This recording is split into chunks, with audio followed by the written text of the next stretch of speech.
चलो अभी हम बफर कैपेसिटी पढ़ रहे थे, सही ना? अब बफर कैपेसिटी टॉपिक पढ़ रहे थे ना, मैंने इसकी डेफिनेशन तो बता दी है। बफर कैपेसिटी जो है, या बफर इंडेक्स या बफर वैल्यू और बफर एफिशिएंसी, यानी किस रेंज में सॉल्यूशन जो है बफर का काम करेगी, वो मैंने बताया। डेफिनेशन इसकी बताई, अमाउंट ऑफ एसिड और base added to 1 litre of buffer solution to change its pH by 1 unit. तो पीएच मैंने तुम्हें बताया pKa +1 होगा या pKa -1 होगा, यानी पीएच जो है या तो 1 से प्लस होगा या पीएच 1 से माइनस होगा, या 1 से प्लस होगा या 1 से माइनस होगा। तो इस रेंज में बफर सॉल्यूशन जो बफर का काम करेगी, मान लो पीके की वैल्यू 5 है, तो यानी वो 4 से 6 के बीच में, +4 टू +6 में बफर का काम करेगी वो सॉल्यूशन, वो बफर का काम करेगी। फिर मैंने तुम्हें एक चीज बताई कि बफर कैपेसिटी को मैक्सिमम होने के लिए पीएच इक्वल टू पीके होगा, यानी सॉल्ट का कंसंट्रेशन एसिड के कंसंट्रेशन के इक्वल होगा, या पीओएच इक्वल टू पीके भी होगा, या सॉल्ट का कंसंट्रेशन बेस के इक्वल होगा। ये बहुत इंपॉर्टेंट कंडीशन है, इसको जरूर याद कर लेना, ये पूछी जाती है for buffer capacity to be maximum. और ये कंडीशन हाफ इक्विवेलेंस पॉइंट आगे मैं पढ़ाऊंगा, उसकी कंडीशन आएगी पीएच इक्वल टू पीके या पीके पीओएच इक्वल टू पीके भी। और इसी को मेरे को प्रूव करना है कि बफर कैपेसिटी मैक्सिमम होने के लिए सॉल्ट और एसिड इक्वल क्यों होने चाहिए, सॉल्ट और एसिड इक्वल क्यों होने चाहिए, ये मेरे को प्रूव करना है। इसको मैंने कर्व के थ्रू शो किया। बफर कैपेसिटी ये है, बफर कैपेसिटी ये है, और सॉल्ट अपॉन में एसिड का कंसंट्रेशन ये वेरी कर रहा है 1/10। ये मैंने बताया ना कि अगर +1 है तो salt is equal to 10 times concentration आएगा, अगर -1 है तो acid is equal to 10 times salt आएगा। तो यानी 1/10 से 10 के बीच में बफर का काम करेगी सॉल्यूशन। 1/10 यहाँ पे होगा सॉल्ट बाय एसिड का कंसंट्रेशन, और ये 10 टाइम्स होगा यहाँ पे सॉल्ट और एसिड का concentration, salt is equal to 10 times acid होगा।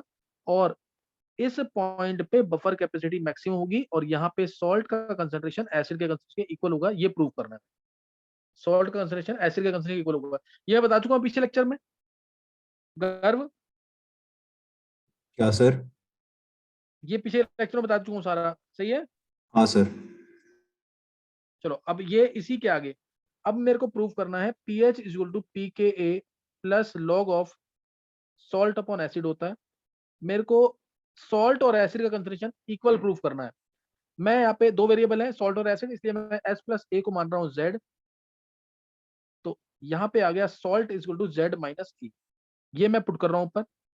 पीएच इक्वल टू आ गया pKa plus log of Z-A upon में A, ये आ गया।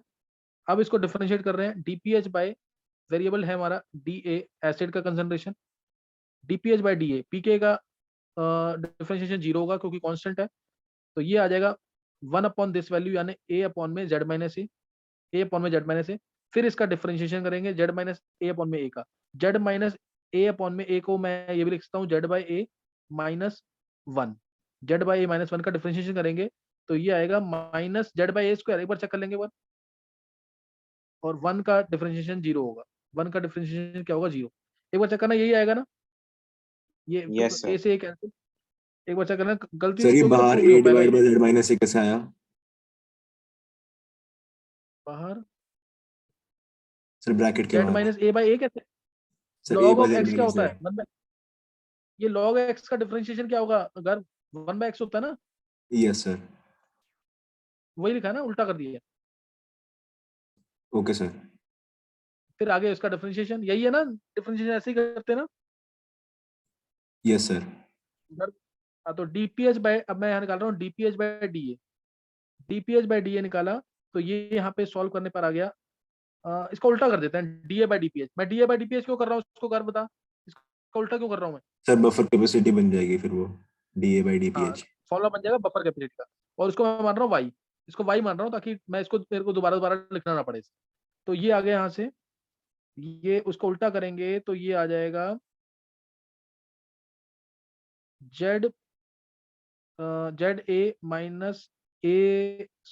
अपॉन में -Z अपॉन में -Z। तो सॉल्व करेंगे इसको, कितना आ जाएगा, ये अलग अलग कर रहे हैं इसको, तो ये आ जाएगा A² by Z minus A आ जाएगा क्या, A² by yes sir. Z minus A। एक बार चेक कर लेना, गलत ना किया हो कोई। A square by Z minus A, यही आएगा। Yes sir. Now for buffer capacity to be maximum, D Y by D A zero हो जाएगा। Now for buffer capacity to be maximum, यही करते हैं ना मैक्सिमम या मिनिमम के लिए, जो कि एक कांस्टेंट वैल्यू होती है, उसका डिफरेंशिएशन जीरो होता है। For buffer capacity to be maximum, D Y by D A will be zero. तो D Y by D A निकालेंगे तो 2a बाई जेड आएगा, माइनस 1 इक्वल टू जीरो, यानी ये आ गया 2a इक्वल टू जेड आ गया। 2a इक्वल टू जेड ऊपर put कर देंगे, 2a इक्वल टू जेड मैं इधर पुट कर रहा हूँ, वैल्यू किसकी, जेड की वैल्यू पुट कर रहा हूँ मैं 2a, एस आ गया 2a माइनस ए। हो गया प्रूफ कि नहीं है?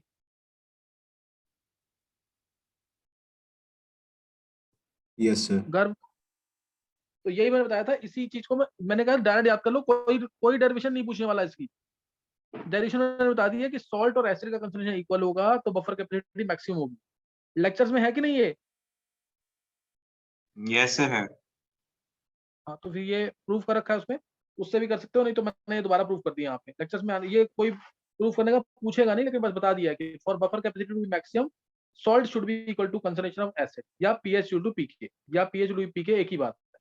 और for solution to act as buffer, क्या रेंज थी वो, पीके प्लस 1 या पीके माइनस 1।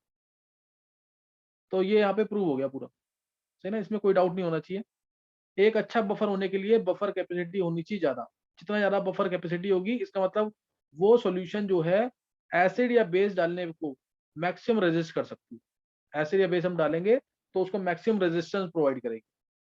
तो बफर जो है ना, इसमें बताऊंगा मैं और भी कुछ बातें, लेकिन अभी इतना समझ आ गया है तो ये खत्म हो गया टॉपिक।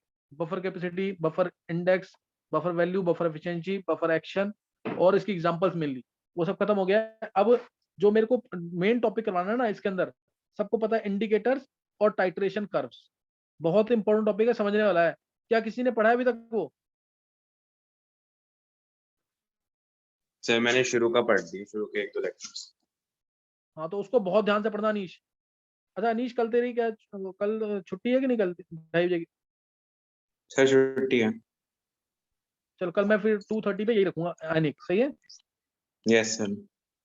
2:30 पे आने की क्लास होगी तो इसको अटेंड करना। अच्छा अभी यहाँ तक किसी को कोई डाउट तो नहीं है? बफर कैपेसिटी, बफर एक्शन सब बता दिया जो। No sir. चलो अभी ये हो गया ना पे। अब यहाँ से न्यूमेरिकल सारा पार्ट स्टार्ट होना, कि थ्योरी मैंने मैक्सिमम खत्म कर दिया। मेन अब मेरी थ्योरी कौन सी रह गई है? इंडिकेटर्स, इंडिकेटर्स और ये सब क्या कहते हैं, टाइट्रेशन कर्व्स और सॉल्युबिलिटी प्रोडक्ट। लेकिन 16th वाले टेस्ट के लिए पढ़ के रखना, मैं दोबारा बोल रहा हूँ तुम्हें, तो उसमें एक्सक्यूज मत देना कि सर हमें आता नहीं है टाइट्रेशन, तो ये जो सॉल्युबिलिटी प्रोडक्ट है वो एक ही टॉपिक मेरा छूटा हुआ है। कल, कल क्योंकि वो हो नहीं पाएगा टॉपिक, कहोगे तो मैं हिंट दे दूंगा उसका, लेकिन उसको पढ़ लेना जरूर, उससे क्वेश्चन जरूर होंगे, उसको जरूर पढ़ लेना। और पहले हम स्टार्ट करेंगे अभी हाइड्रोजन चैप्टर स्टार्टिंग करूंगा, पहले मैं एस ब्लॉक स्टार्ट करूंगा, एस ब्लॉक और पी ब्लॉक, वो स्टार्ट करेंगे अभी, सही है? सर आप उस जो आप टेस्ट कह रहे हो, आप क्या कहते हैं, कौन से टॉपिक्स का लोगे? 1 to 9 चैप्टर बोला हुआ ना पहले, 1 to 9 चैप्टर और organic, name reaction, distinction, convergence mainly. Okay sir. Prepare नहीं किया अनीश? सर ऑर्गेनिक नहीं करी भी, बाकी सारा अच्छे से तैयार है। अच्छा बाकी सारा कर लिए, चलो बाकी तो कर ले एक बार। बाकी केमिकल बॉन्डिंग पे जरूर ध्यान देना, पूरा एडवांस लेवल तक पढ़ना केमिकल बॉन्डिंग। Yes sir. हाँ चलो, क्वेश्चन, क्वेश्चन 2-3 क्वेश्चन लिखेंगे जरा। देखो थ्योरी अगर पूरी पढ़ ली है ना, मैंने जानू की थ्योरी पहले पढ़ाई है, न्यूमेरिकल्स कम कराए हैं, कि मैं मिक्स करके दे चुका हूँ न्यूमेरिकल्स, क्योंकि एक ही टाइप का न्यूमेरिकल आएगा तो तुम कर लोगे, मैं मिक्स करके दूंगा न्यूमेरिकल्स इसके अंदर। अच्छा नहीं, जल्दी आंसर देना है। 0.01 मोलर NaCl है, पीएच कितना होगा? 0.01 मोलर NaCl, पीएच कितना होगा इसका? सर 7। बिल्कुल सही है, बिल्कुल सही है अनीश। दूसरा क्वेश्चन, जल्दी से आंसर देना इसका भी। 0.01 मोलर KCN है और डिस्ट्रीब्यूशन कांस्टेंट है CN माइनस का 10⁻⁸। पीएच कितना होगा इस सॉल्ट का? इस 6। सॉल्ट का पीएच कितना होगा? कंफर्म?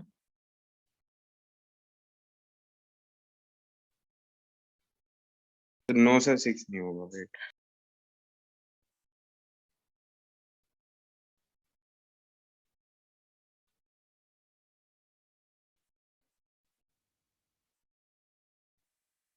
वेदांत तू बोल, वेदांत।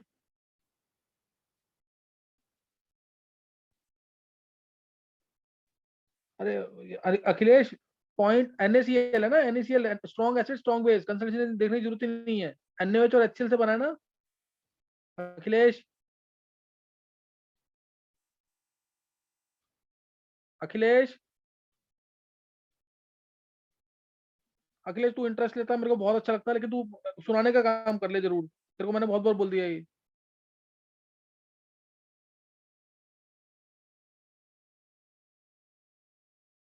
हाँ, ये निकाला नहीं किसी ने आंसर, 0.01 मोलर KCN है। जिस दिन तुम ये ऑलरेडी निकालने लग गए ना सारे क्वेश्चन, फिर तुम पढ़ने लग गए वो सब। ये क्वेश्चन ऑलरेडी निकालने वाला है, 0.01 9 मोलर 9, किसने, अनीश ने बोला है? सर वेदांत। वेदांत 9 बोला है, एक मिनट मैं अभी निकालता हूँ ये। ये है स्ट्रॉन्ग बेस वीक एसिड, तो ओ चांस आएगा अंडर रूट में KH इंटू सी, ओ चांस KH इंटू के होगा KW बाई के 10⁻6 है, 10⁻6 10⁻8 10⁻8 और 10⁻5। हाँ बिल्कुल सही है वेदांत। वेदांत इतना टाइम क्यों लगाया इसमें? सर वो कॉन्सेप्ट थोड़ा लेट पकड़ा। अच्छा, तो वेदांत ये ना ओरली निकलना चाहिए, यही क्वेश्चन आने पेपर में, ऐसे ही छोटे छोटे क्वेश्चन आएंगे। नेक्स्ट बताना जरा। अच्छा 9 किसको समझ आ गया? 9 आंसर किसको समझ आ गया अभी? एक बार हैंड शेक करेंगे। आदित्य, अनीश, नहीं अभी तो छवि, अर्नव, अखिलेश, युविका, कनिष्क, नित्या, वेदांत, बॉबी, क्षितेज, कृष्णा। तुम लोग बहुत टाइम लगा रहे हो फिर तो। अरे इसमें तो डायरेक्ट बेस दिख रहा है, केवच है बेस स्ट्रॉन्ग, तो वो चांस आएगा अंडर रूट में KH इंटू सी।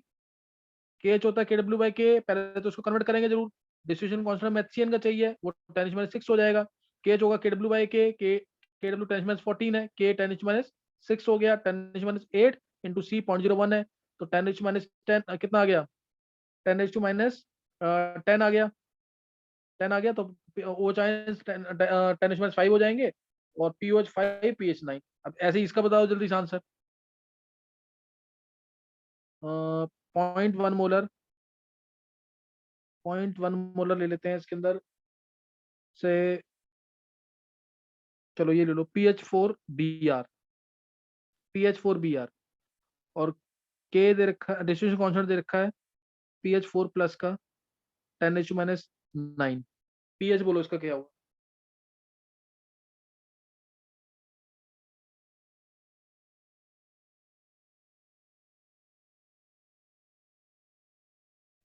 पीएच कितना होगा इसका?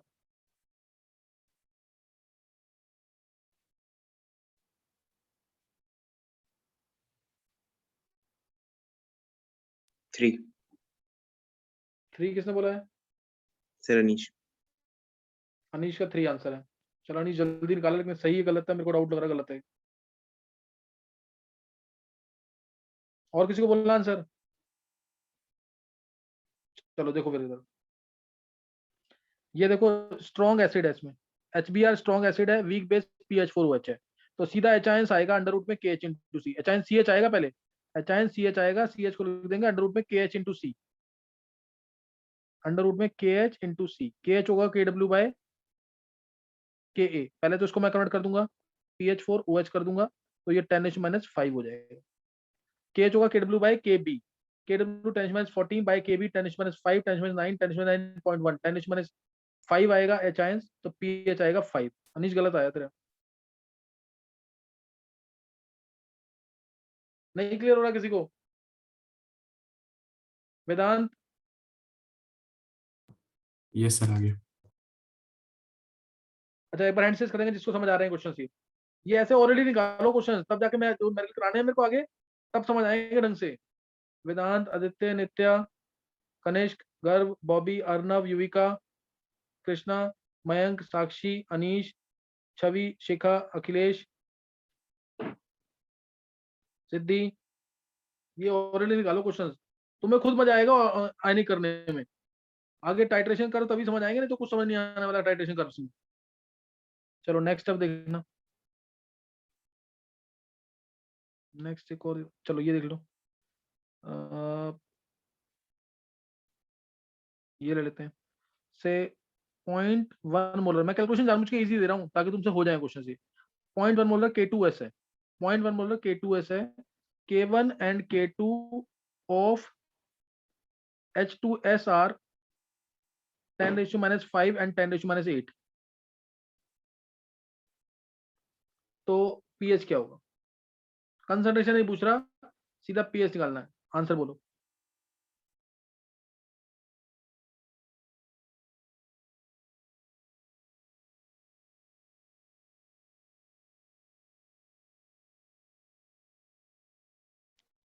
सिक्स 6.5। आदित्य ने आंसर दिया 6.5। और कोई बच्चा?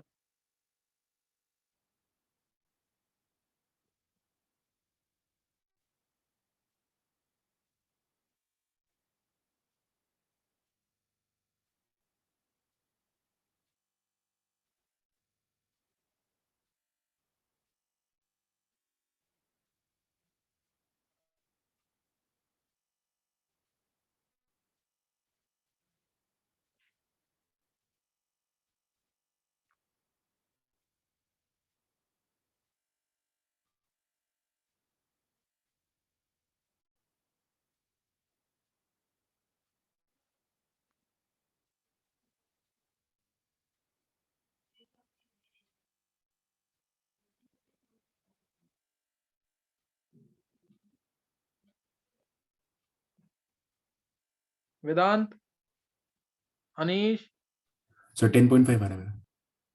10.5। नित्या, छवि, आंसर बोला करो।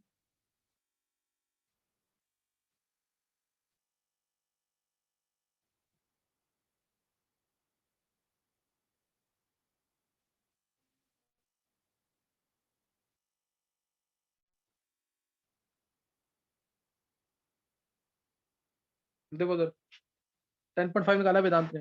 K2S है, K2S, ये तो इसमें क्या है, डाई बेसिक एसिड H2S है। हाइड्रोलिसिस जैसे Na2CO3 दिया था मैंने, वही तो क्वेश्चन है ये। और क्या नाम है, आदित्य तू बता, बेस है इसके अंदर, तो तू आंसर ये कैसे बोल रहा है 6 पॉइंट समथिंग? ये तो कम से कम सोच के बोल। तो H2 minus plus H2O, HS negative बनेगा प्लस O चांस बनेगा, और यहीं से हमें पता है कि सारे जो O चांस है वो यहीं से प्रोड्यूस होंगे, पहले वाले से निकाल लो। K1 क्या होगा, KW बाय क्या आ जाएगा, K2 10⁻⁻14/10⁻8 10⁻6 आ जाएगा। तो अब O चांस यहीं से प्रोड्यूस हुए हैं, अंडर रूट में KH1 इंटू सी। याद आया कुछ की नहीं है? प्रैक्टिस करो इसकी। KH1 10⁻6 है, C 10.1 है, तो ये आ गया सीधा यहाँ से 10⁻7 यानी 10 इंटू 10⁻8 3.162 इंटू 10⁻4 इंटू 10⁻4 मोलर।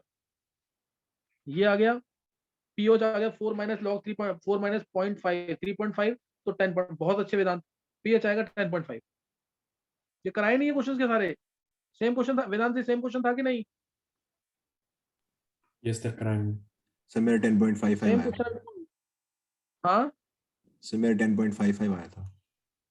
हाँ, एक ही बात है, कुछ में तो कोई ज्यादा फर्क नहीं पड़ेगा। वैसे 10.5 मुझे लग रहा है ज्यादा सही है, ओके क्योंकि सर। 3.162 है ना, लॉग 3 होता है 0.48, तो 3.1 है, तो ये 0.5 के आसपास होगा कुछ, ये ज्यादा करेक्ट लग रहा है।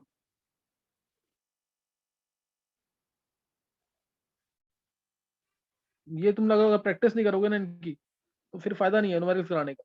ये जैसे जैसे मैंने क्वेश्चंस कराए ना, इनको ढंग से प्रैक्टिस कर लो उससे, तो ताकि मैं कल क्वेश्चन कर रहा हूँ तो तुम्हें आता हो पहले से। एक क्वेश्चन और देख लो, एक क्वेश्चन और देखो इसमें।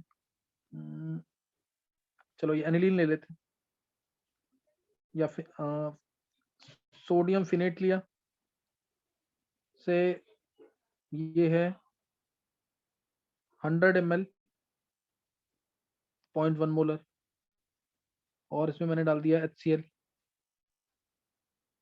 HCl डाल दिया 20 ml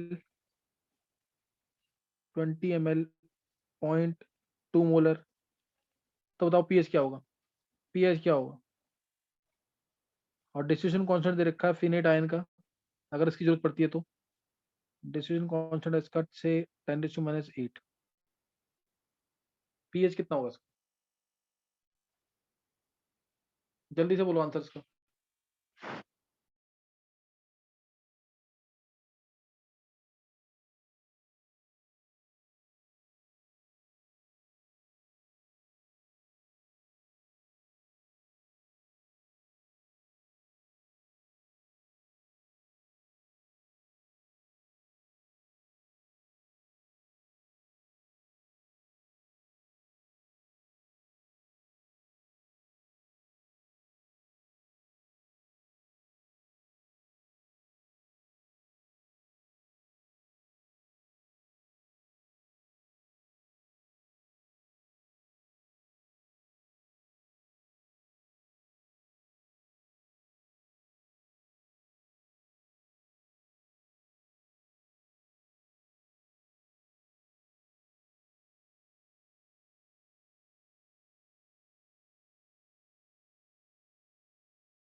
नहीं निकाला किसी ने आंसर,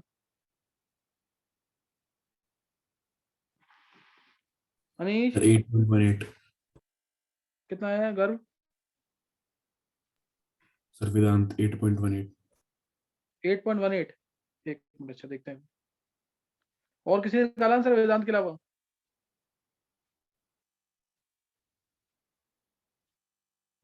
देखो सबसे पहले इस क्वेश्चन के अंदर ध्यान देंगे, सबसे पहले इस क्वेश्चन में क्या करेंगे, जो डिस्ट्रीब्यूशन कांस्टेंट फिनॉक्साइड आयन का दे रखा है, हमें चाहिए फिनॉल का। फिनॉल का क्या हो जाएगा, 10⁻6 हो जाएगा, ये चीज जरूर ध्यान रखना, 10⁻6 हो जाएगा।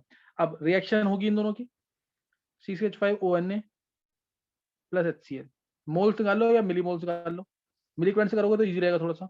100 × 0.1 10 है ये, 20 × 0.2 20 × 0.2 4 है ये, बनेगा इससे फिनॉल प्लस NaCl।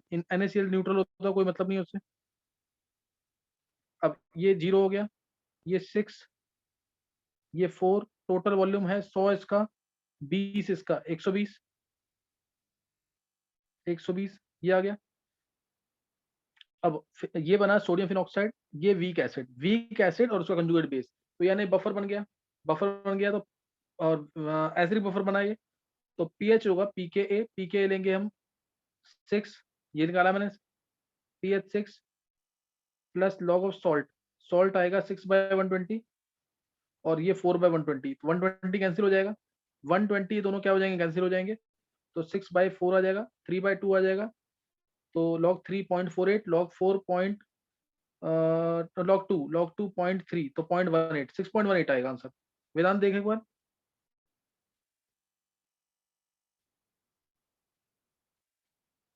वेदांत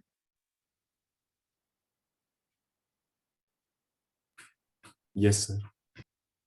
क्या कोई कैलकुलेशन मिस्टेक हुई है, कंसेप्ट गलत हुआ?